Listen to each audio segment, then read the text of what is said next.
Binabati ko po ang lahat ng isang magandang umaga. Good morning po mga kapatid. Good morning po sa atin pong mga panauhin. Good morning sa mga nasa ibaba po.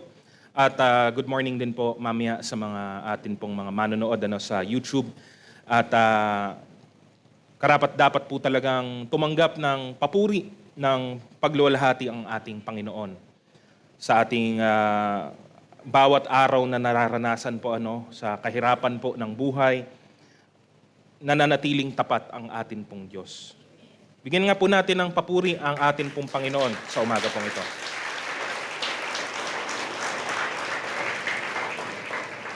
Bago po tayo magpatuloy sa pakikinig ngayon ng mensahe po ng Panginoon, ay inaanyahan ko po na muli po tayong manalangin. Aming dakilang Diyos, salamat sa inyong kaloob na biyaya, sa inyong kaloob na lakas at buhay sa bawat isa. Kung bakit kami nakakaparito, Panginoon, kung bakit kami nakatayo ngayon sa umagang ito ay dahil lamang po sa inyong kagandahang loob. Lahat ng ito'y buhat sa inyo, Panginoon, at lahat ng aming binibigay ay karapat-dapat lang na inyong tanggapin galing po sa amin. Salamat dahil hindi kayo nagkukulang. Salamat dahil lagi nyo kaming inaalala, Panginoon, sa anumang bahagi at anumang mga sirkumstansya ng aming mga buhay. At patuloy na pagpalain nyo nga kami, Panginoon, sa umagang ito sa pamamagitan ng kapahayagan ng inyong mga salita. Patuloy na ang bawat isa ay makapakinig ng mabuti at higit sa lahat ay maisapamuhay ang anumang mensahe na inyo pong hatid upang kami po ay patuloy na lumago at patuloy na maging kawangis ng aming Panginoong Hesukristo. Patnubayan nyo kami, Panginoon, sa buong oras ng amin pong gawain at nawa pangunahan kami ng banal na Espiritu, Panginoon. At sa lahat ng ito, ang pangalan pa rin ninyo, Panginoon, ang siyang maitaas at madakila sa aming kalagitnaan. Maraming salamat, Panginoon. Ito ang aming dalangin sa pangalan ng aming Panginoong Jesus. Amen. Purihin po natin ang Panginoon minsan pa. Noon pong nakaraang linggo po, narinig po natin ang mensahe ukol sa kahalagahan po ng kapayapaan. Doon naman po sa konteksto po nito sa loob ng pamilya. No? At ang salita po ng Diyos ay maliwanag na itinuturo tayo sa tamang direksyon paano po makamit ang kapayapaang nais po natin sa larangang ito. Sa pamamagitan po ng plano, ng layunin ng Diyos sa bawat individual na tao, at ganun din po sa bawat papel na atin pong ipinapamuhay. No? Sa loob ng pamilya, meron pong mga roles, meron pong mga responsibilities. And kung gusto natin ng kapayapaan, kailangan nating tapatan at tugunan ang mga roles po na ito ayon po sa kalooban po ng Panginoon. Malalaman po natin na wala pong tunay na kapayapaan. Hindi po magkakaroon ng tunay na kapayapaan hanggat hindi po natin nauunawaan at sinasaliksik kung ano po ba ang kalooban ng Diyos para po sa atin. Apart from the will of God, there can be no true peace. No?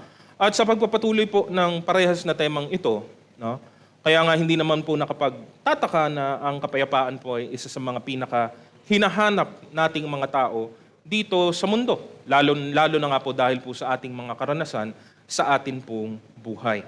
Lalo ngayon, habang nakikita po natin kung ano ang nangyayari sa sanlibutan. No? Ang maraming mga bayolenteng mga bagay, ang mga pagtatalo, ang mga alitan, ang mga gera, at ang labis-labis na matitinding kalungkutan ukol sa atin pong kalagayang pantao sa mundo nating kasalukuyan. No? Marami naman din po ang umiisip at nakakagawa o naghahanap ng iba't ibang paraan para matugunan nila ang kapayapaan na kanilang ninanais sa pamamagitan ng iba't ibang mga karanasan na kanilang tinatahak, sa pamamagitan po ng kasipagan o sa sa baka kulang lang talaga ng tiyaga at pagsusumikap At ang iba naman sa mas mababaw pa ay akala nila mabibili nila ang kapayapaan. Sinusubukan nila at least, Baka makamtan ko ang kapayapaan kapalit ng pera. No? At inaasa o umaasa at ninanais ang kapayapaan na tulad po nito. No? Ngunit nakakalungkot dahil marami po sa atin ang nalalaman na sa mundong ito, wala po talagang tuwirang kapayapaang nananatili. May mga pansamantalang panahon ng katahimikan, pansamantalang panahon ng pagiging kalmado, pero wala po hindi po niya mapagtatakpan ang realidad ng atin pong buhay. No? Kaya nga nandun po yung salitang iyon pansamantala, no? Ngunit ang Biblia ay binibigyan tayo ng isang tunay na pag-asa, isang buhay na pag-asa. Tinatalakay nito ang isang kapayapaang permanente, isang kapayapaang kanais-nais at meron talagang panghabang panahong halaga. No? At kung sino man po sa atin patuloy na naghahanap ng kapayapaan sa ating mga buhay, nawa mangusap po sa atin ang salita ng Diyos sa araw na ito. No? Ang pamagat po ng atin pong mensahe, the peace that comes from God. Alalahanin po natin ang aral ng salita po ng Diyos habang patuloy nating hinaharap ang masalimuot at masamang mundo sa kasalukuyan pong panahon. Patuloy nating hanapin ang biyaya ng Diyos sa atin pong buhay. Sa Kanya lamang natin matatagpuan ang mga mabubuting bagay. Ngayon, ano po ba ang sinasabi po ng salita ng Diyos ukol po dito? Number one, we see that this is the peace that truly matters. No? Ang tunay na kapayapaang meron po talagang halaga. No? Not that the peace, the momentary peace is useless, but that it is just what it is. It is only momentary. Di po ba? Marami po sa atin, kung naghahanap ng anumang bagay, naghahanap po ng anumang gamit, anumang kasangkapan, usually sa maraming pagkakataon, what we seek is something that lasts. No? Sinasabi po natin ay pangmatagalan. Ayaw naman natin, di ba? Ayaw naman natin siguro nung isang gamit na, opo, maganda po tong kagamitan na to, pero isang gamitan lang. No? Not unless yun talaga yung, yun talaga yung konteksto ng paggamit sa kanya, disposable siya. No? Pero sa maraming mga kasangkapan na hindi naman talaga dapat disposable, nakalulungkot isipin na pag ginamit mo isang beses, pagtapos nun sira na. No? We yearn for something that lasts. And when we talk about peace, it seems like the world offers us a peace such as this. Ngunit hindi talaga Hindi talaga. Paulit-ulit tayong nabibigo, paulit-ulit po tayong napapasama dahil yung inaasahan po natin galing sa mundo, galing dito sa lupa, ay hindi po talaga napupunuan yung atin pong ninanasa. Kaya nga, alalahanin po natin ang tunay na kapayapaan ay wala pong ibang pinagmumulan kundi ang ating Panginoon lamang. No? Ang Diyos na may likha ng atin pong mundo, ang Diyos na lumikha sa atin, sa bawat individual, ang Diyos na ito ang siyang pinagmumulan ng lahat ng mga mabubuting bagay. God is the only source of any good that is in our life. Wala pong ibang pinagmumulan po yan. Hindi po sa sariling sikap, hindi po sa kasipagan, hindi po sa atin pong katalinuhan o sa pagnanais. Every good thing comes from God. And this includes the peace that we want to find. No? Finding peace outside of God is, again, temporary and sometimes not even worth it. Hindi din siya maganda naman talaga. Pipitsugin at mababaw. Hindi po siya tumatagal.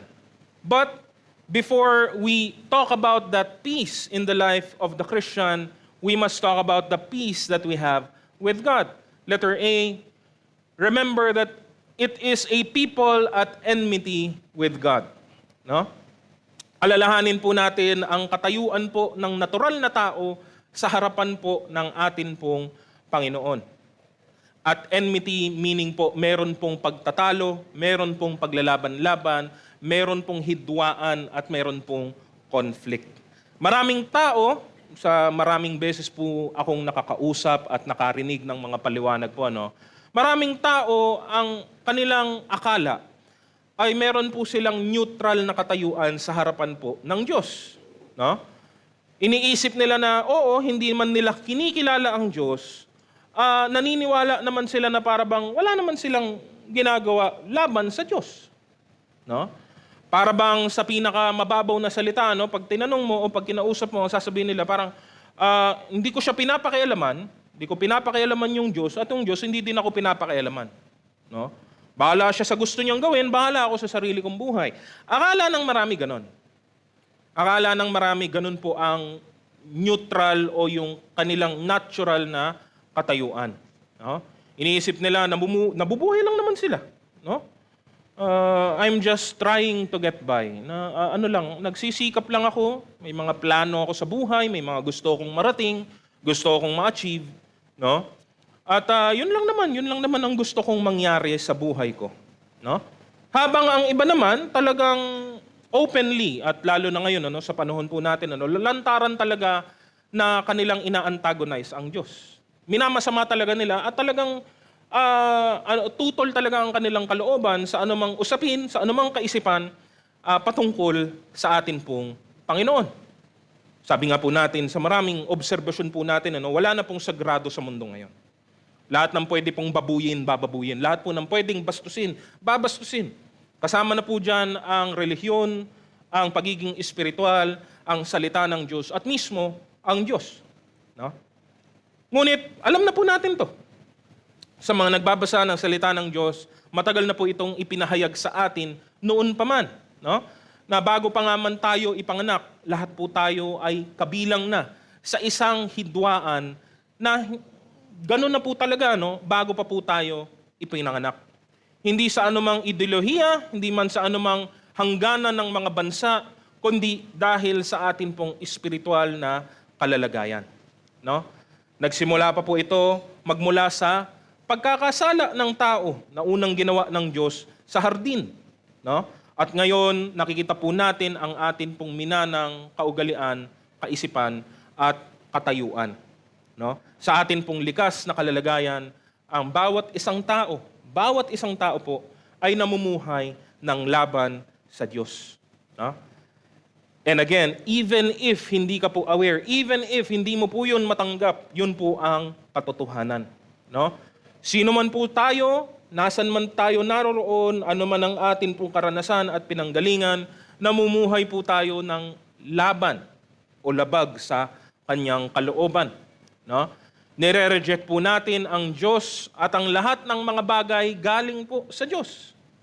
Paano naman po yun? Paano naman yung mga, di ba meron din tayong nakikita sa sanlibutan na napawang mga nagpapaka-espiritual na mga tao. And even then, it's a rejection of God.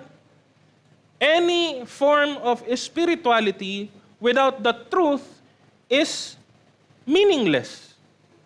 Nagpapaka-espiritual ka, ngunit hindi naman ito nakasalig sa kung ano ang katotohanan, hindi lamang po ito walang kabuluhan at hindi ito naiisip ng iba po, lumalabas pa nga na mas lalo lang itong nakaka-insulto sa tunay na Diyos. Maraming tao naghahanap sa Diyos. Maraming tao ay gumawa. Meron tayong kanina, meron pong lyrics yung atin pong awitan kanina, mga Diyos-Diyosan sa mundo. Dahil wala naman talagang ibang Diyos eh. And again, lagi ko pong binabanggitin, yan yung isa sa mga pagkakataon na gustong-gusto ko po yung pong Tagalog na salita po natin sa idol. No? An idol is anything that man has created and worships. No, ang Tagalog po noon ay Diyos-Diyosan. Gustong-gusto ko po 'yon. Bakit po? Kasi 'yun po yung paraan ng atin yung paraan po ng conceptualize ng atin pong salita na tumutukoy sa isang kaisipan na gawa-gawa lang. 'Di ba? 'Yun po yung pag-uulit na salita, hindi po ba? Parang laro ng bata. 'Yun po lagi kong naalala diyan eh. Ba? Naglalaro ang mga bata na parang may tatay, may nanay, may anak. Ano pong tawag natin doon? Bahay-bahayan. Kasi hindi naman siya totoong bahay talaga eh. No? Naglalaro sila, kriminal, pulis. Diba? Pulis-pulisan. No? So ano to? Hindi, wala naman talaga kasing Diyos na iba eh. Isa lang ang Diyos at wala nang iba. So ano yung sinasamba ng mga tao? Diyos, Diyosan. Parang laro. Imahinasyon lang nila. Nilalagyan nila ng pangalan, nilalagyan nila ng personalidad, Nilalagyan nilang mga katangian, ay, ito yung Diyos ng araw, ito yung Diyos ng dagat, ito yung Diyos ng lupa. Gawa-gawa lang naman ng tao. So kahit na sabihin mong, ay, hindi, may mga tao naman sa mundo na kahit na, alam mo yun, sa kanilang kalikasan ay para bang spiritual sila, lumalabas lang ang atin pong kamangmangan. At yun yung hindi matanggap ng marami po yung kamangmangan. Diba? Because we do not know. Because we are thoroughly sinful. Kaya kahit yung mga nagsasabing, meron naman silang kinikilalang Diyos, hanggat hindi mo kinikilala ang tunay na Diyos, ikaw ay namumuhay pa rin ng hiwalay sa Kanya at higit sa lahat, laban sa Kanya. No? Sinasabi ng Biblia ang katotohanan. Sabi po sa Roma, Kabanata 8, 7 hanggang 8, kaya nga kapag sinusunod ng tao ang mga hilig ng laman, siya ay nagiging kaaway ng Diyos, sapagkat hindi niya sinusunod ang batas ng Diyos at talaga namang hindi niya kayang sundin ito. At ang nabubuhay ayon sa hilig ng laman ay hindi maaaring palugdan ng Diyos. Hindi po natutuwa ang Panginoon sa atin. No? Hindi po siya, wala po. No? God is not humored by what we are doing. No? Higit pa dito, alam din po natin ang nakasulat sa Kabanatang 3, 10 hanggang 18. Mas masino pa po ang paliwanag po dito. Sabi naman po dito, ayon sa nasusulat, walang matuwid, wala kahit isa. Walang nakakaunawa, walang naghahanap sa Diyos. Ang lahat ay lumihis ng landas at nagpakasama. Walang gumagawa ng mabuti, wala kahit isa.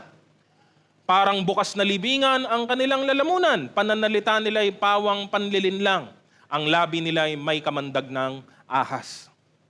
Puno ng pagmumura at masasamang salita ang kanilang bibig. Sila'y tumatakbo upang pumatay ng kapwa. Parang dinaanan ng salot ang kanilang madaanan. Hindi nila alam ang daan ng kapayapaan. Hindi sila marunong matakot sa Diyos. No?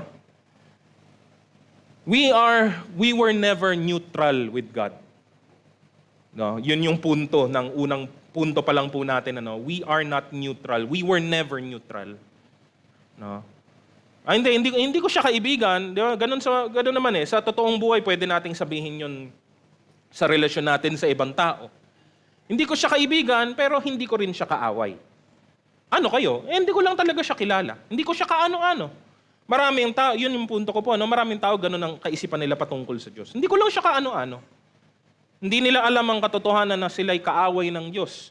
At kung kaaway, ano pong mangyayari? Ano pong bunga ng mga bagay na ito? Sabi naman po sa Roma, Kabanata 1, 18, nahayag mula sa langit ang puot ng Diyos laban sa lahat ng kalapastanganan at kasamaan ng mga taong dahil mismo sa kanilang kasamaan ay hinahadlangan ang katotohanan. Nabubuhos daw po ang puot ng Diyos sa atin. No? Namumuhay tayo, akala natin masaya tayo, no? Akala natin akala natin nakakatuwa tayo, no? Hindi nauunawaan, hindi naiintindihan, hindi nakikita ang katotohanan. No? Malungkot kasi gaya ng ating nabasa kahit kanina sa Roma Kabanatang 8, no? Hanapin man natin o subukan man nating hanapin ang Diyos, hindi natin siya matagpuan. Dahil malayong-malayo ang kanyang kalooban sa atin. Siya ay banal habang tayo ay makasalanan. No? At ito po ang likas nating kalalagayan. Roma Kabanata 2, talatang 5. Ngunit sa katigasan ng iyong ulo at di pagsisisi, lalo mong pinapabigat ang parusang igagawad sa iyo sa araw na iyon, kung kailan ihahayag ang puot at nakatwirang paghatol ng Diyos. No? And this is not for nothing. Again, hindi po to unfair. Hindi po to para bang, ay, galit siya sa akin, wala naman akong ginagawa. No? Galit siya sa akin, wala naman akong ginawa. Well, mas malaki ang chance. Mas malaki ang chance, galit siya sa'yo kasi meron kang nagawa. Problema, hindi mo alam kung ano. Hindi mo kasi naunawaan ni naintindihan ang iyong kalalagayan. No? Yan po ang pangunahin. Diyan po tayo laging bumabalik at nagmumula. Ngunit, letter B, peace came through Jesus Christ. Dumating ang kapayapaan sa pamamagitan po ng ating Panginoong Hesukristo. Dahil sa kagandaang loob at biyaya sa habag ng Diyos, gumawa siya ng paraan para tayo ay makipagkasundo sa Kanya. Ang nagtulak nito ay ang Kanyang dakilang pag-ibig. Kasi kahit na makasalanan po tayo, no, inibig pa rin po tayo ng Diyos. No? At yung pag-ibig na to ay dumating na meron pong na meron pong forma, na meron pong kahulugan, na meron pong dahilan, no? Hindi lang niya sinabing iniibig niya tayo tapos wala na. Hindi po. Sa yung pag-ibig ng Diyos ang siyang dahilan kung bakit bumaba si Kristo dito sa lupa. Bakit siya nagkatawang tao? Bakit siya namatay sa krus? Inako ang ating mga kasalanan at matapos ang 3 araw ay bumangon ng muli, nabuhay ng muli. No? At ang pangako na ang sinumang lumapit kay Kristo nang may pananampalataya ay tatanggap ng kaligtasan. At ang mga taong naligtas na, hindi na po sila tatanggap ng parusa at ng puot ng Diyos, ngunit ngayon ay tumanggap na sila ng kaloob ng buhay. Sa pamamagitan po ni Kristo, nabigyan tayo ng paraan, ng pagkakataon na makipagkasundo sa Diyos at matapos na po ang alitan. Matapos na po ang atin pong pagiging kaaway sa Kanya. Sabi po sa Roma, Kabanata 5, talatang 1, sapagkat napawalang sala na tayo sa pamamagitan ng ating pananampalataya. Mayroon na tayong mapayapang relasyon sa Diyos sa pamamagitan ng ating Panginoong Hesukristo. Amen? Di po ba? Di na daw kaaway ng Diyos. No? Ngayon ay meron ng kapayapaan sa pagitan natin. No? Sa pagitan natin sa Diyos. We now have that peace, that reconciliation to God. Sabi pa po sa Colossus, Kabanata 1, 20 hanggang 22, at sa pamamagitan ng anak, niloob ng Diyos na ang lahat ng bagay, maging sa langit o sa lupa, ay makipagkasundo sa Kanya. Pakikipagkasundo sa pamamagitan ng pag-aalay ng anak ng Kanyang dugo sa krus. Dati kayo'y malayo sa Diyos at naging kaaway niya dahil sa inyong paggawa at pag-iisip ng masama.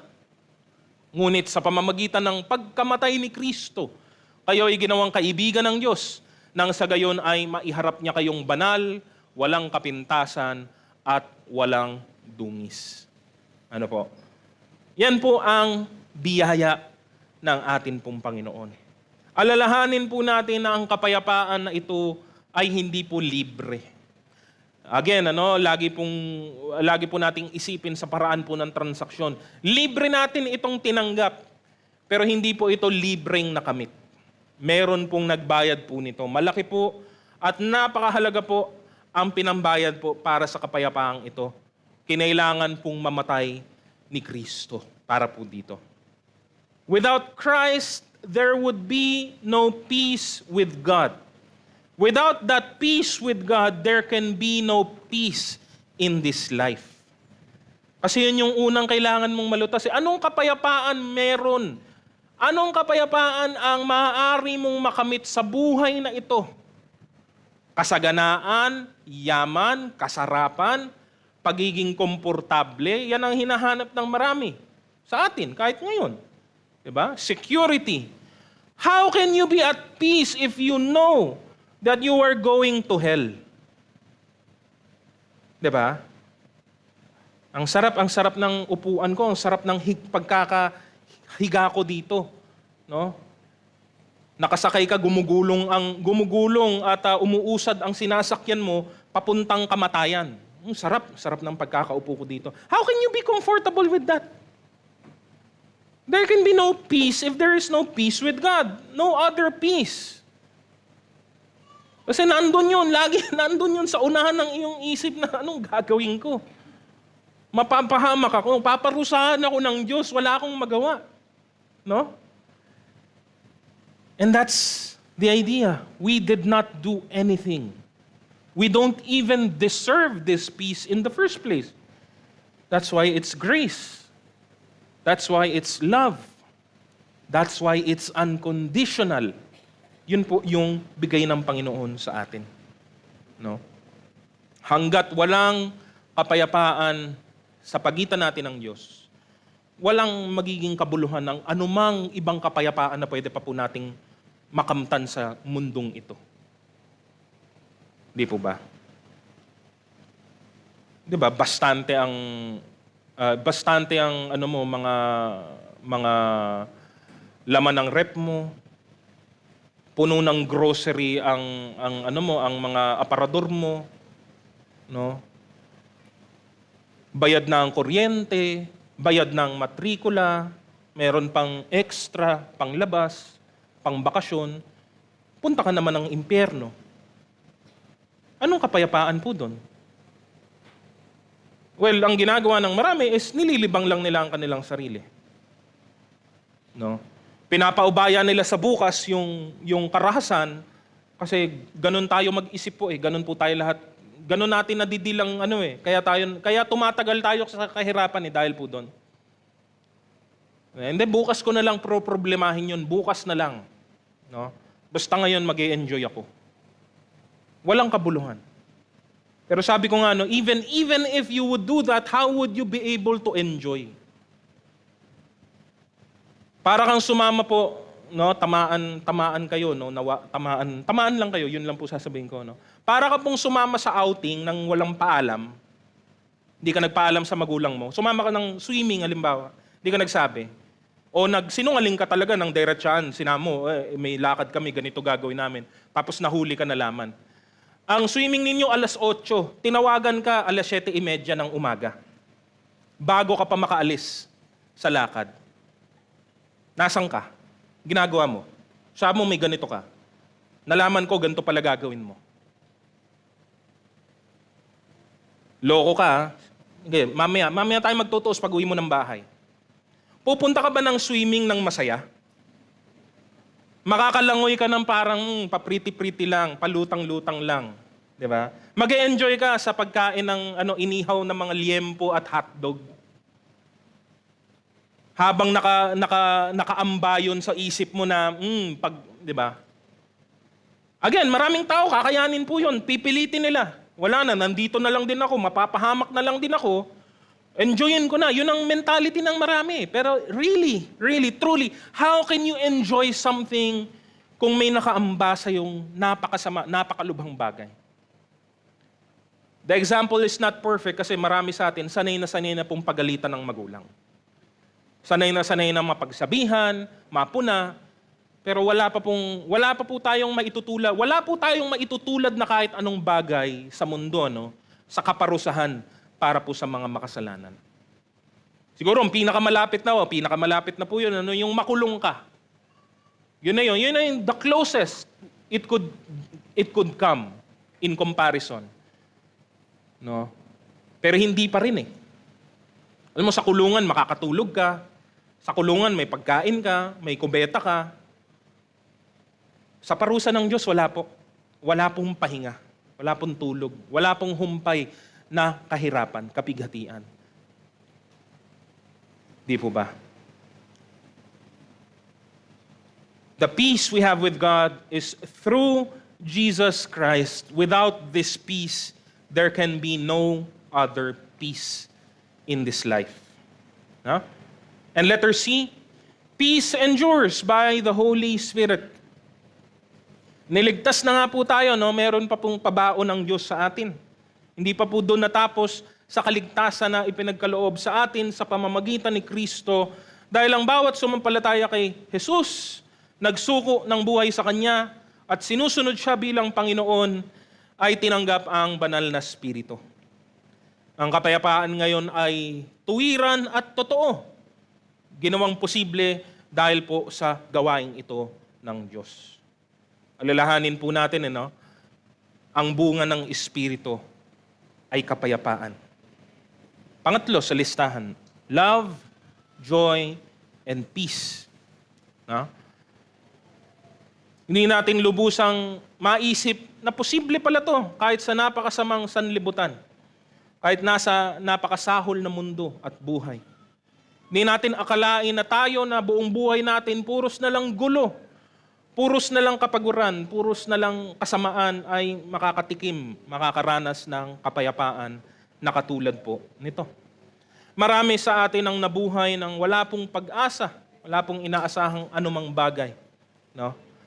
Akala natin na ito na lang ang buhay natin sa mundo. Pero ngayon, dahil po sa Espiritu ng Diyos na nasa atin, siya ay buhay, siya ay ginagabayan tayo, tinutulungan tayo, iniingatan tayo, binibigyan tayo ng kapayapaan. Sabi po sa Roma, Kabanatang 8, Talatang 6, ang pagsunod sa hilig ng laman ay naghahatid sa kamatayan, ngunit ang pagsunod sa Espiritu ay nagdudulot ng buhay at kapayapaan. No? Di na tayo nakakulong sa dati po nating buhay. Hindi na natin kailangan sundin yung alam lang natin sa nakaraang mga panahon. Pwede na tayo ngayon mamuhay sa Espiritu at sa pamamagitan nito maranasan ang masaganang buhay na ipinangako ni Kristo. No? Hindi man natin naramdaman ang pisikal na presensya ni Jesus sa panahon po natin, pero ang kanyang pangako ay natutupad sa pamamagitan ng Espiritu Santo. Sabi po sa Juan 14:26, ngunit ang tagapagtanggol, ang Espiritu Santo na isusugo ng Ama sa pangalan ko, ang siyang magtuturo sa inyo ng lahat ng bagay at magpapaalala ng lahat ng sinabi ko sa inyo. Isa pa sa talatang 16, dadalangin ako sa Ama upang kayo'y bigyan niya ng isa pang tagapagtanggol na magiging kasama ninyo. Ganong katagal? Magpakailanman. Magpakailanman. Makakasama niyo siya panghabang panahon. No? Kaya nga, muli nating babalikan, kung wala pong kapayapaan sa Diyos, if there is no peace between us and God, there can be no other peace in your life. Sabi po sa 1 Korinto, Kabanata 2:12-14, ang tinanggap natin ay hindi ang espiritu ng sanlibutan, kundi ang espiritu na mula sa Diyos upang maunawaan natin ang mga kaloob niya sa atin. Kaya nga kami ay nangangaral hindi sa pamamagitan ng karunungan ng tao, kundi sa pamamagitan ng Espiritu. Ang ipinapaliwanag namin ay mga katotohanang espiritual para sa mga pinapanahanan ng Espiritu. Sapagkat ang taong di pinapanahanan ng Espiritu ay ayaw tumanggap ng mga kaloob mula sa Espiritu ng Diyos. Para sa kanila kahangalan ang mga iyon at di nila nauunawaan, sapagkat ang mga bagay na espiritual ay mauunawaan lamang sa paraang espiritual. Hindi po nila yan maintindihan, hindi po nila yan matatanggap, at mas lalong hindi nila yan pahahalagahan kasi wala pong koneksyon sa kanila. Kaya even in our desire to evangelize, dapat maliwanag po to. Hindi mo po bilang mananampalataya, hindi mo kayang ayusin muna yung buhay ng ibang tao bago sila makalapit sa Diyos. 'Di ba? Wala pa nga pong pagkakakilala kay Kristo, minsan nandun napapangunahan tayo ng desire na maging maayos yung buhay, maging maayos ang trabaho, maging maayos ang relasyon sa loob ng pamilya, gaya nung nakaraan pong mensahe. Pero hanggat wala pong pagkakilala sa Diyos, hindi po yun po magiging posible. It would be temporary. Again, yun po yung lagi, pag wala po ang Diyos, meron naman pong anyo ng kapayapaan, hiwalay sa Diyos. Ngunit, mabilis at pansamantala lang po siya. Kaya wag po tayong malito o madala ng atin pong emosyon, Minsan ganun kasi ang puso ng mananampalataya ay tumulong. Di ba? Gusto nating matulungan ng tao, gusto nating mabago ang kanyang buhay, pero hanggat wala pong koneksyon sa Diyos, hindi niya matatanggap, ang mga kaloob mula sa Espiritu ng Diyos. Ano bang kaloob ng Espiritu ng Diyos? Lahat ng mga mabubuting bagay galing sa Diyos. Imagine mo yon. Kung wala po yon, wala ka pong access sa mga bagay na ito. Kaya tuloy po natin, number 2, what is the peace that we have, that Christians have? Now that we have peace with our God, we now have access to the peace that comes from God. Yun po yun. No? The word peace as defined by the Word of God means more than just calm and tranquility. Hindi lang po ito yung katahimikan, hindi lamang po ito yung pag-iwas o pag-alis sa kaguluhan. No? Biblically, it carries also the ideas and meanings of harmony, security, wellness, blessing, and even prosperity. No? It gives the idea of a peace that is not only seen from the outside, but also felt from within. No? At yun po yung makikita po natin. Letter A, it is a peace that is different from what the world gives. No? Iba ito sa kapayapaang ibinibigay ng mundo. Ito po ang pinangako at pinangaral ng ating pong Panginoon bago niya iwan ang lupa. Bago niya iwan sa pisikal na paraan ang mga alagad. John 14:27. Kapayapaan ang iniiwan ko sa inyo. Ang aking kapayapaan ang ibinibigay ko sa inyo. Hindi ito katulad ng kapayapaang ibinibigay ng mundo. Huwag na kayong mabalisa, huwag na kayong matakot. No? Different from what the world could give anyone. No?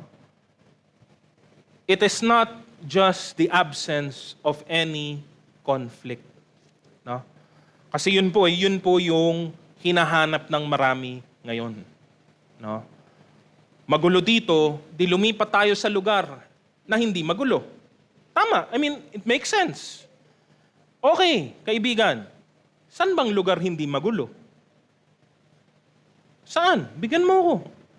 Kahit isang lugar, kahit isang sulok, kahit isang square meter na lugar na wala pong gulo. Again, when we're honest about it, we can see na, teka, wala naman talagang lugar na hindi magulo.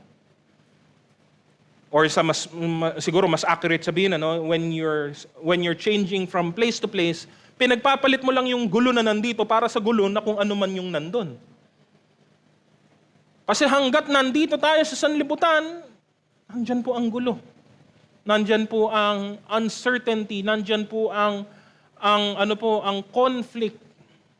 No? Hindi ba naging magulo ang buhay nung dumating ang COVID? Di ba nagulo tayo lahat? Nagulo bawat aspeto ng buhay po natin? Di po ba? Sino bang mag-aakala? Sino po bang nakapagsabi na, ay, may darating na ganitong sakuna, may darating na ganitong problema? Sino bang nag-aakala na matapos ang marahas na taong 2025, pagpasok ng 2026, mukhang okay naman, mukhang ayos naman, mukhang payapa naman. Pagpatak ng March, yung gasolina pumatak ng 150. Sino nakapagsabi nun? Saan nagmula yun? Ay kasi yung isang bansa ay binomba yung kabilang bansa. Wala. And everyone was affected. Still affected even today. Bumaba na po pero hindi na po bumalik sa dati. Ang kwento ng ating buhay. Di po ba? Kamakailan dumating po ang natural world na sakuna. Sa bahagi ng Mindanao, napakatindi po ng Nobody could have predicted that. Di ba? Bumili ka ng bahay, lumipat ka sa ibang lugar, walang 2 buwan, kinain ng sinkhole. Yung bahay mo lang, wala nang iba, yung bahay mo lang.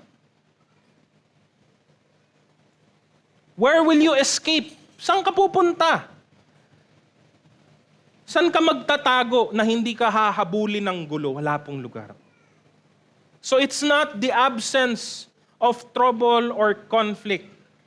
It might be a good thing, it might be a desirable thing, kanais-nais po yun, yung umiwas o makalayo sa gulo.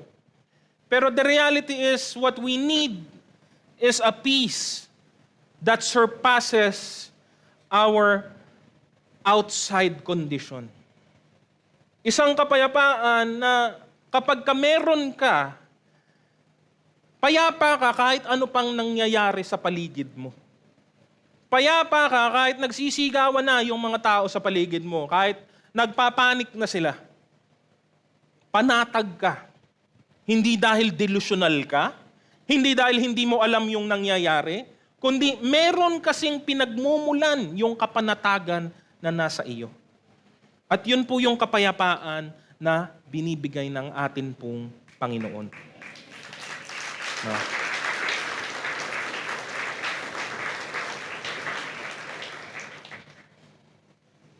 Ang pinapangako ng mundo ay isang kapayapaang mababaw. Kapaki-pakinabang, pero mababaw. No? Ang masakit pa, siguro, ang problema sa isang banda, mas masakit, ay yung ibinibenta ng mundo na kapayapaan na hindi naman talaga payapa. Di ba? Yung idea, marketing po, dyan nabubuhay eh. Pag meron ka nito, okay ka na. Pag binili mo to, ayos ka na. Pagka meron ka nito, kumpleto ka na. Nung binili mo, wala kang naramdaman ganun. Naramdaman mo lang na nawalan ka ng pera. Diba? Parang wala namang nagbago eh. Parang lugi pa nga ako eh. Alalahanin po natin na sa sanlibutang ito, no, meron din pong nangangako kasi ng kapayapaan. Mag-ingat po tayo sa atin pong tinatanggap.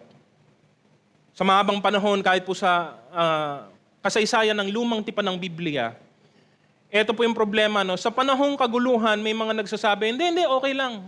Walang gulo dito. Walang problema dito. Gayong matindi na po ang kahirapan natin. Kasi yung ganong uri ng kapayapaan, peke yun eh. Hindi naman yun yung binibigay ng Diyos eh. Yung kapayapaang nagkukunwari ka lang. Yung kapayapaan na may kaalitan ka pero pag tinanong ka, kamusta ka? Oo, okay lang ako. Hindi pa kasi nungalingan lang yun. Pinahaba mo lang. Di ba? Nung panahon ni Jeremias, alalahanin natin ano yung ministry ni Jeremiah, di ba? It was a ministry, a pronouncement of judgment. Yun po yung mensahe ni Jeremiah. Habang sinasabi ni Jeremiah, eto gagawin ng Diyos. Ito dahil sa katigasan ng ulo ng bansa, itong mangyayari. Ba, hanggang doon sa kapahayagan patungkol po sa pagsakop ng Babylonia. Anong sabi ng mga ilang tao? Sabi po sa chapter 6 verse 14 ng Jeremiah, hindi nila pansin ang kahirapan ng aking bayan. Ang sabi nila, payapa ang lahat. Gayong wala namang kapayapaan. Hindi, huwag kayong makinig kay Jeremiah, naninira lang yan. Sinisira lang niya yung good time natin. Nanggugulo lang yan, kulang lang yan sa pansin. Tingnan mo, ang ganda-ganda ng buhay natin ngayon. No? Tingnan mo, sarap-sarap ng buhay natin ngayon. No? Habang sinasabi ni Jeremiah yung mga mangyayari, yung gagawin na ng Diyos. At yung mga masasaklap na mga pangyayaring darating pa. No? Kahit ngayon, kahit sa bagong tipan, meron pong ganitong kaganapan at kaisipan. Sabi po sa unang Tesalonica, Kabanatang 5, 2-3. Sabagat alam na ninyo na ang pagdating ng araw ng Panginoon ay tulad ng pagdating ng magnanakaw sa gabi. Kapag sinasabi ng mga tao, tiwasay at panatag ang lahat, biglang darating ang sakuna.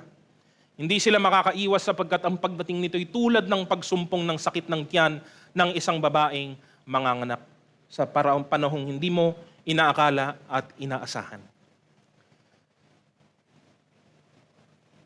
Whether the peace is temporary or even if the peace is imaginary, yun po kasi ang kaya lang ibigay ng mundo. It is different. The peace of God is different from the peace that comes from the world. Letter B, it is a perfect peace. Kapayapaang ganap po ang galing po sa Diyos. Wala po itong katulad, wala po itong kapantay. No? Ito ang kapayapaang binabanggit ni Apostol Pablo sa Pilipos Kabanata 4, 6-7. Huwag kayong mabalisa tungkol sa anumang bagay. Sa halip hingin ninyo sa Diyos ang lahat ng inyong kailangan sa pamamagitan ng panalangin may pasasalamat. At ang kapayapaan ng Diyos na hindi kayang maunawaan ng tao ang siyang mag-iingat sa inyong puso at pag-iisip dahil sa inyong pakikipag-isa kay Kristo Jesus. No? Isang kapayapaang hindi po maaabot ng atin pong isip ang siyang ibibigay ng Diyos. Kapayapaan na hindi po kayang ibigay ng mundo, ng tao, o ng sanlibutan. No? A peace that cannot be explained in human words or even with human wisdom. Hindi lagi. Minsan hindi mo po talaga may lubos na may papaliwanag eh. 'Di ba? Hindi ka ba nag-aalala? Hindi ka ba kinakabahan? Hindi ka pa ba nagkakape? Hindi, wala kang nararamdaman ka ba? Bakit? Dahil ba wala kang pakialam? Hindi. Concerned ako. Pero bakit hindi ka naguguluhan? Bakit hindi ka nag-aalala? May kapayapaan ni Kristo eh. Di ba? Hindi po dahil manhid, iba po yun. Meron din pong ganong tao kasi, kala mo, di ba? Walang nararamdaman kasi hindi pala niya alam. Wala pala siyang naiintindihan. Hindi po. Ang kapayapaan na ito ay ang may buong kaalaman, ngunit wala pong nararamdamang pangamba. No? Kapayapaang hindi po natitinag, hindi po kumukupas, kasi nakabase po ito mismo sa ating Diyos. No? Ito yung kapayapaan na naranasan ni Pablo at ni Silas nung sila ay nakakulong. Nakakulong na nga po sila sa madilim at mamasamasang lugar. Habang nakakulong na nga sila sa selda, nakagapi pa po yung kanilang kamay at paa. They were in stocks. Hindi po nakakagalaw ng malaya ang kamay at paa habang nasa loob ka na nga ng selda. Nagawa pa rin po nilang, ano po ang sabi ng salita? Nagawa po nilang magpuri sa Diyos. Hindi lang umawit kasi merong awit po na malungkot Hindi po, nakapagpuri po sila sa Diyos. No? Sabi po sa Aklat ng Mga Gawa 16:25, nang maghahating gabi na sina Pablo at Silas ay nanalangin at umaawit ng mga himno at nakikinig naman ang ibang mga bilanggo. Ito ang kapayapaang naranasan ni Apostol Pablo habang sinusulatan ang mga taga-Pilipos. Habang ano po ba yung context ng pagsusulat po niya? Marahil alam na po natin. Nakakulong po siya at nakabanta sa ulo niya ang kamatayan. Walang kasiguraduhan kung malalagpasan niya ba ito ng buhay, itong engkwentrong ito. No? Pero siya na nakakulong ang siyang nakapagsabi doon sa mga nakalaya na Pilipos 4:4, magalak kayong lagi sa Panginoon, inuulit ko, magalak kayo. No? Again, the irony of Philippians is kung sino yung nakakulong, yun pa yung nagbibigay ng lakas ng loob doon sa nakalaya naman sa labas. Hindi po yan kaya ng mundo. Hindi po yan kaya ng tao. It is a perfect peace that is only from God. And letter C, it is a peace only experienced by trusting in Jesus. No? Trusting in God.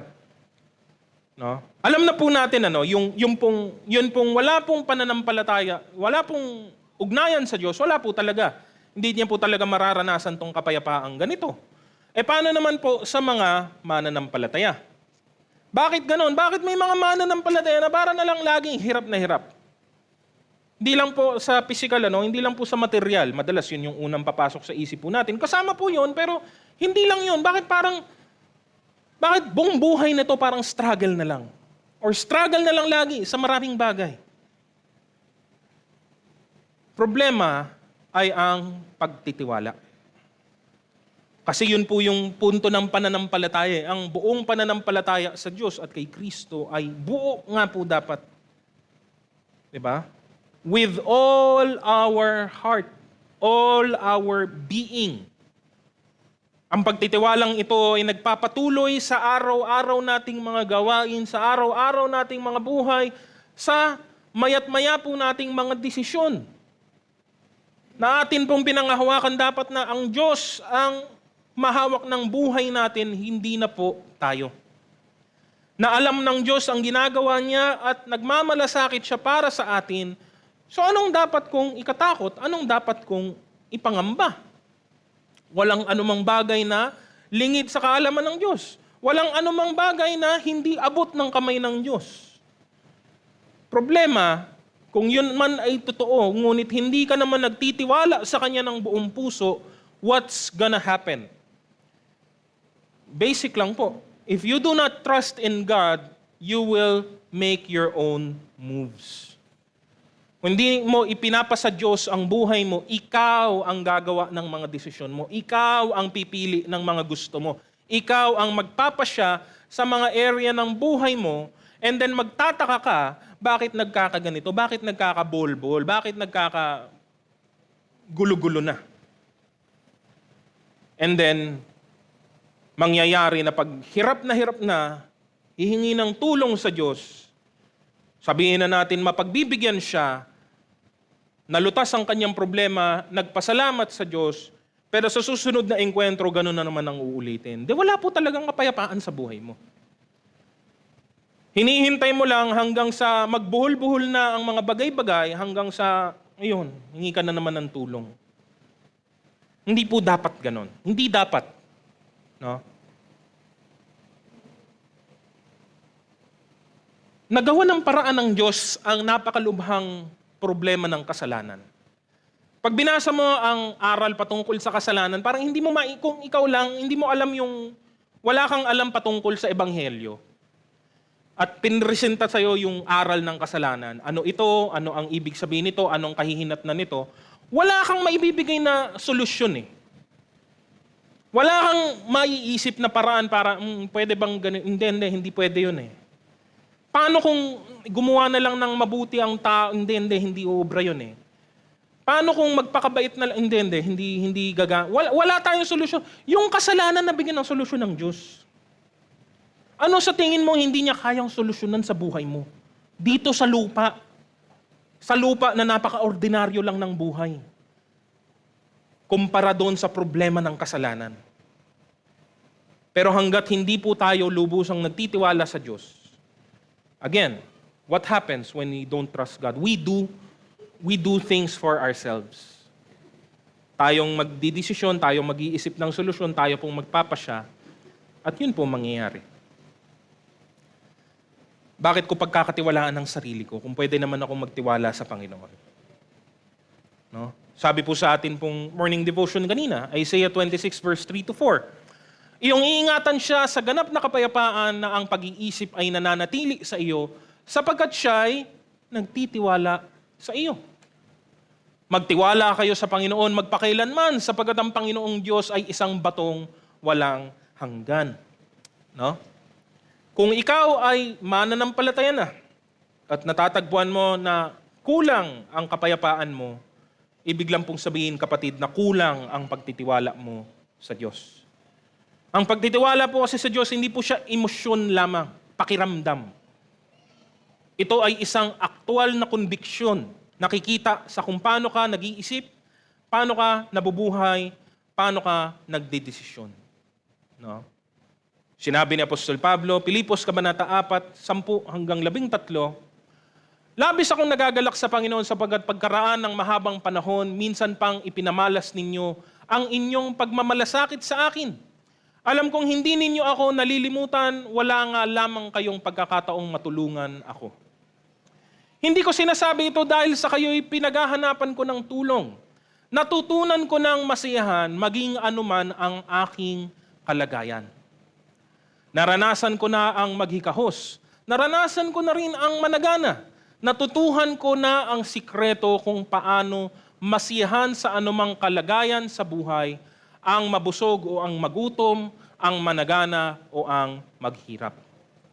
Ang lahat ng ito'y magagawa ko dahil sa lakas na kaloob sa akin ni Kristo. Yun yung sikreto. Dahil kay Kristo nagbibigay ng kalakasan sa akin. Hindi payapa kasi ay sagana. Hindi. Di ba? Kasi si Pablo, naranasan niya parehas. Kahirapan, kasaganaan. Hindi doon ang sikreto. Payapa ako kasi walang problema sa buhay ko. Naalala niyo yung tanong ko kanina, saan ka pupunta na walang problema? Di ba? Kahit saan ka pumuntang trabaho, may problema. Kahit saan ka tumirang bahay, may problema. Kahit saan ka pumuntang syudad, may problema. Kahit saan ka pumuntang bansa, may problema. It's not in our external conditions, but our internal experience of God. No?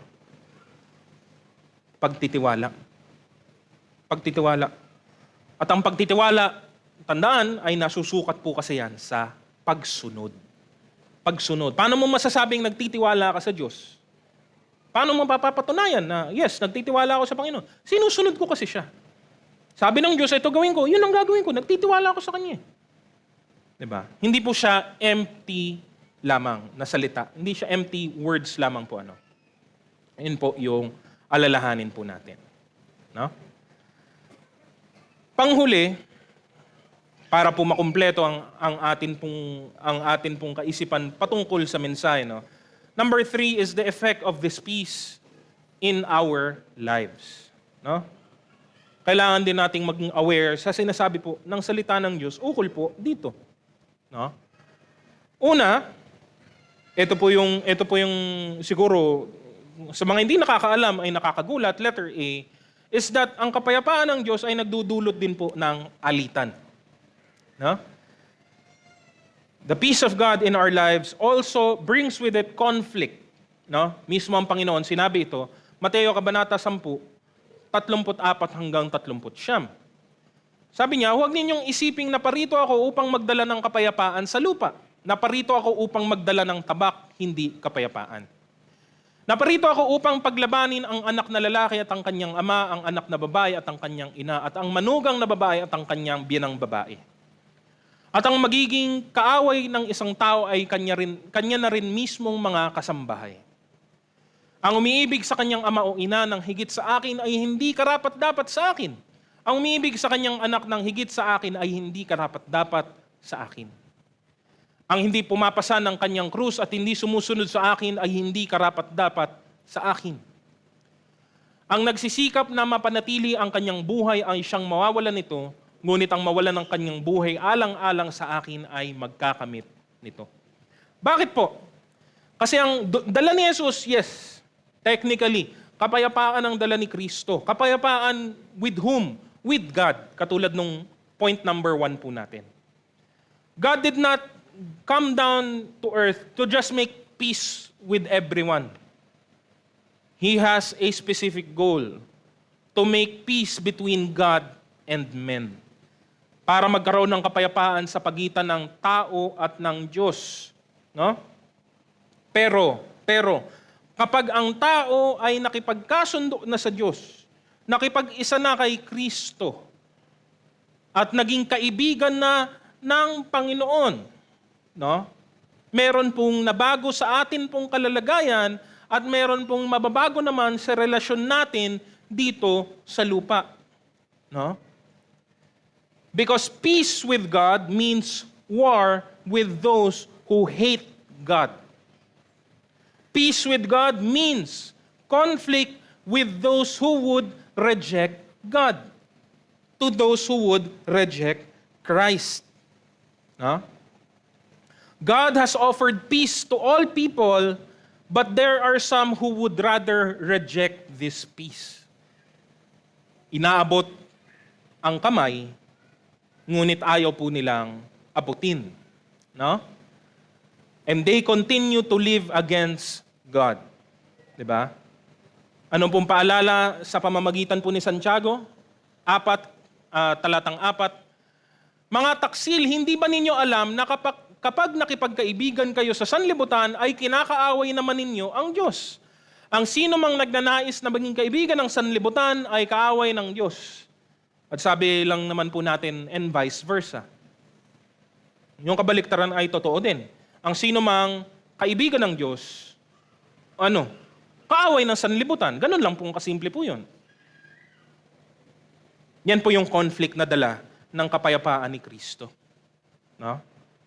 Those who are friends with God are declared automatically the enemies of the world. No? This is the reason why we need peace, why we need purpose, why we need guidance. Kasi yes, nakipagkasundo ka na sa Diyos, pero lahat ng kaibigan mo dati ay magiging, no, of various degrees, magiging kaaway mo na ngayon. Kasi para magkaroon ng pakikipagkasundo ang tao sa kanyang kapwa-tao, kailangan parehas ang Diyos na kanilang sinasamba. No? Dati kaibigan natin ng mundo, walang problema, wala tayong gulo. Diba? Tahimik ang buhay natin, kaisa natin, kauri natin ng sanlibutan.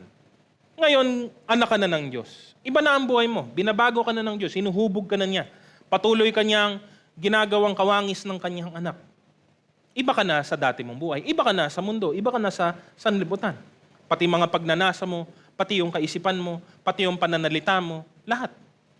Pati yung mga pangangatwiran mo, nabago na pong lahat.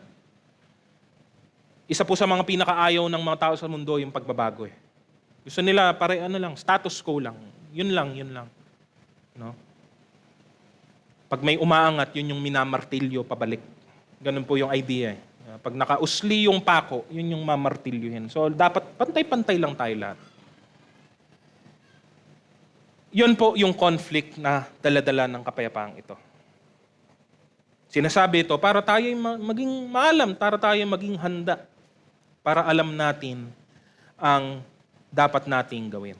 Sabi nga ni Jesus, John 15:18-19, kung napupuot sa inyo ang sanlibutan, alalahanin ninyong ako muna ang kinapuotan nila bago kayo. Kung kayo'y taga sanlibutan, mamahalin nila kayo sapagkat kayo'y kabilang sa kanila. Hindi kayo taga sanlibutan. Sila'y napupuot sa inyo dahil pinili ko kayo. No? Pero sa kabilang banda, letter B, God also calls us to be peacemakers. No? Sa kabila nito ng isang mundo na galit sa atin, kinamumuhian tayo, kinapupuotan tayo, tinatawag pa rin naman tayo ng Diyos na magamit natin ang buhay natin, ang kakayahan natin, ang lakas natin para makipagkasundo ang mga tao sa Diyos. No? In a very evil and hostile environment, we are called to make peace. No? Pwede naman po, no? Kabahagi po nito ang kapayapaan na panlupa, pero bago ko pupuntahan yun sa pangatlo nating punto, ito yung kapayapaan na mas mahalaga. Kapayapaan sa pagitan ng tao at ng Diyos. Because again, you cannot introduce any other kind of peace until a person is firstly has placed their faith in Christ. Wala kang ibang mabuting bagay na maibibigay sa tao hanggat hindi pa po siya mananampalataya kasi. So bukod tangi, higit sa lahat, kailangan makilala muna nila ang Diyos. Makilala nila ang pananampalataya kay Kristo. Alam po natin ang talatang ito, no? 2 Korinto, Kabanata 5, 18-20. Ang Diyos ang gumawa ng lahat ng ito. Sa pamamagitan ni Kristo, ibinilang niya tayong mga kaibigan at hindi nakaaway. At pinili niya kami upang ang iba pang mga tao ay maging kaibigan rin niya. Ang ibig sabihin sa pamamagitan ni Kristo, ang mga tao ay ibinilang ng Diyos na kaibigan at nilimot na niya ang kanilang mga kasalanan. At kami naman ay inatasan niyang ipamalita ito. Kaya nga, kami mga sugo ni Kristo, ang Diyos mismo ang nakikiusap sa inyo sa pamamagitan namin. Kami nakikiusap sa inyo alang-alang kay Kristo, hayaan ninyong maging kaibigan kayo ng Diyos. Diba? Pero hindi lagi yung pangungusap na ito, hindi po laging masarap o masaya. Tandaan mo sinong mga kausap mo po. Sino yung mga inaabot mo para makipagkasundo sa Diyos? Yung mga taong wala pa pong pagkakilala sa Kanya. Yung mga taong wala pong pakialam sa Diyos. Yung mga taong galit din po sa Diyos. Kasi hindi naman nila naunawaan yung kanilang kalalagayan. Mga taong nakalugmok at nakalubog sa kasalanan. Mga taong tutulungan mo, baka sampalin pa yung kamay mo palayo. Di ba? Yung mga tao na dapat po makipagkasundo sa Panginoon. Hindi po siya laging madali. Pero yan, dyan tayo tinawag. Kasi, karugtong po nun, letter C, we are called to live in peace with others. Kung tayo ay may kapayapaan ni Kristo, dapat mamuhay, makita sa atin ang kapayapaan kasama ang lahat. No? Higit sa lahat, dapat payapa tayo sa loob ng bayan ng Diyos, sa kawan ni Kristo, sa loob ng iglesia niya. No? Kung mismo tayong mga mananampalataya ay may mga problema sa isa't isa, di wala na po. Bagsak na po agad ang grade po natin.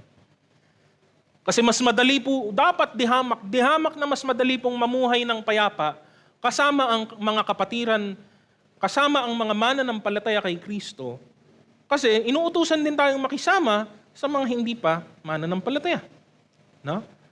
Sabi po sa ilang mga talata, Hebreo 12:14, sikapin ninyong makasundo ang lahat at magpakabanal sapagkat hindi ninyo makikita ang Panginoon kung hindi kayo mamumuhay ng ganito. Sabi din po sa Roma 12:18, hanggat maaari makisama kayo ng mapayapa sa lahat ng tao. Salamat sa Diyos, salamat sa Diyos. Salamat sa Diyos, nilagay niya yung salitang hanggat maaari. Hanggat maaari lang. Kung hindi na maaari, wala ka na magagawa. Yung kasi yun. Hindi naman yun sa pilitan, pero hanggat maaari. No? Kasi kung gusto mo, nagsusumikap ka, yung kausap mo ayaw talaga, bitaw ka na po doon. Wala ka na pong kasalanan po doon. Wala ka na pong pagkukulang po doon. Pero hanggat maaari. Hanggat kaya mo. Hanggat may pagkakataon. No? Dalawang grupo ang ating kinakaharap. Ang mga mananampalataya kay Kristo, ang mga naligtas na, at silang mga nasa labas pa kay Kristo, mga hindi po ligtas. Ang ating buhay dapat ay maging buhay na patotoo sa lahat. Magkaroon tayo ng kapayapaan sa lahat ng ating nakakasalimuha. Hindi po ibig sabihin na ating pong ikompromiso ang katotohanan, kalimutan ang mga pamantayan ng Diyos, ibaba ang kanyang kalwalhatian ng hindi nararapat. No? Pero mamuhay tayo sa paraan na ito'y kikilalanin ng mga tao at higit sa lahat pupurihin ang Diyos. Akala kasi ng iba para magkaroon ng kapayapaan sa mga hindi mananampalataya, kailangan natin mag-anyong hindi mananampalataya. Kalokohan po, kasinungalingan po yun at panlilin lang po yun ng kaaway. Para ayaw natin ng gulo kaya gayahin na lang natin sila o mag-agree na lang tayo sa kanila. No? Gawin na lang natin din yung ginagawa nila. Kalokohan po yun. Si Kristo nagdala ng kapayapaan, hindi siya nag-compromise sa kasalanan kahit minsan, kahit isang segundo. Ano po?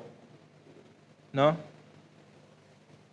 Kaya dapat kilala mo ang Diyos. Dapat kabisado mo ang kanyang salita. Diba? Kasi mismo yung mga sinungaling sa mundo, ginagamit yung Biblia para mabigyang justification yung mga mali nilang tinuturo. O bakit? Tignan nyo nga yung Panginoon na sinusunod ninyo. Nakisama nga siya sa mga kasalanan. Pinakisamahan niya mga kasalanan. Excuse me po. Yes, sumama siya physically. He was with the sinful people. He sat with them, he ate with them, he talked with them. Bakit? Sinong pupuntahan niya? Yung matuwid. Anong kailangan ng matuwid sa kanya? Naparito ako para sa mga may sakit. Hindi para doon sa mga malulusog ang pangangatawan. Pero ano po yung ginawa ni Kristo? Pinahayag niya ang kaharian ng Diyos. At sa bawat isang makasalanang nakaharap niya, ano po sinabi niya? Huwag ka nang magkasala. Anong pinakisamahan? Nagkasala din si Kristo? Yun ang gusto nilang ipalabas. Yun ang gusto nilang ipahiwatig. Hindi po yun totoo. Kasinungalingan po yun. Kung hindi mo po alam ang Biblia, madadala ka. Ay, ganun nga, oo nga, Diba? Gusto mong maabot yung mga lasinggero, maglasing ka rin. Aba, okay yun Gusto mong maabot yung mga immoral, magpaka-immoral ka rin. Gusto mong abutin yung mga gumagamit ng pinagbabawal na gamot, join na rin. Makiisa. Kademonyohan po yan. Kademonyan, bakit po? Kasi sino man demonyo? Ama ng kasinungalingan. Yun lang naman po yun Mag-ingat po tayo. Akala ng marami ang kapayapaan sa mundo o ang pagiging payapa kasama ng mundo ay ang kompromiso ng katotohanan. Hindi po yun mangyayari. Meron po tayong karunungan galing sa Diyos, kasama natin ang banal na Espiritu. Tignan natin kung ano yung dapat nating ginagawa. No? Kasi nga kahit na ipamuhay natin ang kalooban ng Diyos, kahit na ipamuhay natin ang kapayapaan ni Kristo, meron at merong mga taong hindi po talaga makikisang-ayon po sa atin. That is inevitable. Hindi po yun mangyayari talaga. No? Paalala ni Apostol Pedro, unang Pedro, Kabanata 3:14-17, at sakali mang usigin kayo dahil sa paggawa ng mabuti, mapalad pa rin kayo. Huwag ninyong katakutan ang kanilang kinakatakutan at huwag kayong padadala sa kanila. Igalang ninyo si Kristo mula sa inyong puso at sambahin ninyo siya bilang Panginoon. Lagi kayong maging handang magpaliwanag sa sino mang magtatanong sa inyo tungkol sa pag-asa na nasa inyo. Ngunit maging mahinahon at magalang kayo sa inyong pagpapaliwanag. Bilang mga lingkod ni Kristo, panatiliin ninyong malinis ang inyong budhi upang mapahiya ang mga nanlalait at umahamak sa inyong magandang pag-uugali. Higit na mainam ang kayo'y magdusa dahil sa paggawa ng mabuti, sakali mang ito'y ipahintulot ng Diyos, kaysa magdusa kayo dahil sa paggawa ng masama. Peace is only right, is only desirable if it is according to the standards of our God. Kung hindi lang din pamantayan ng Diyos, thank you na lang. Hindi ko na po yun papansinin. No? At ang reward po natin ay yung mismong encouragement na binibigay ni Jesus. Mateo Kabanata 5:9, mapalad ang mga gumagawa ng paraan para sa kapayapaan, sapagkat sila'y ituturing na mga anak ng Diyos. No? Para po sa ating pagtatapos, muli, kapayapaan ay atin pong inaasam lahat. Ngunit ang tunay at kapayapaang tumatagal ay hindi po matatagpuan galing po sa mundo. No? May ibang kapayapaang mababaw na may pakinabang naman po, pero hindi po dapat ito ang kapayapaang atin pong inaasahan at ninanasa. No? Hanapin natin ang kapayapaan na nagmumula kay Kristo. At kung sakaling nararamdaman natin na para bang kulang ito, parang ba't hindi ko nararamdaman ito, alalahanin natin ang aral ngayong umaga. Nagtitiwala ba tayo sa Panginoon? Kasi hanggat hindi tayo tunay na nagtitiwala sa Kanya, hindi natin mararamdaman o mararanasan ang kapayapaang higit sa ating isip. Ang kapayapaan na hindi po kawalan ng kahirapan, kundi ito ay ang kapanatagan at kahinahunan sa ating kalooban anuman ang nangyayari sa atin pong buhay. Hayaan nating maghari ang kapayapaan ni Kristo sa ating mga puso anuman ang nangyayari. Sumunod tayo sa Diyos, magpasakop tayo sa Kanya, bigyan natin siya ng kaluguran sa lahat ng oras at makakasigurado tayo, mararanasan natin ang tunay na kapayapaan mula po sa Kanya. Purihin po natin ang Panginoon sa umaga pong ito.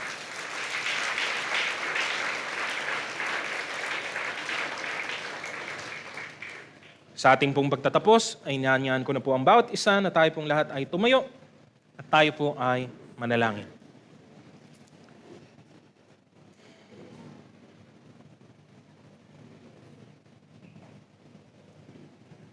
Aming dakilang Diyos, nagpapasalamat kami muli sa mensahe na amin pong tinanggap sa umagang ito. Salamat dahil patuloy niyo kaming tinuturuan, patuloy niyo kaming inaaralan at ginagabayan, Panginoon, sa anumang mga mahalagang bagay na dapat po naming gawin at ipamuhay habang kami nabubuhay sa mundo. Patuloy na tumimo sa aming mga kalooban ang mensahe ukol sa kapayapaan ng Diyos, ang kapayapaang nagmumula sa inyo. At makapamuhay kami ng nararapat ayon sa inyong kalooban.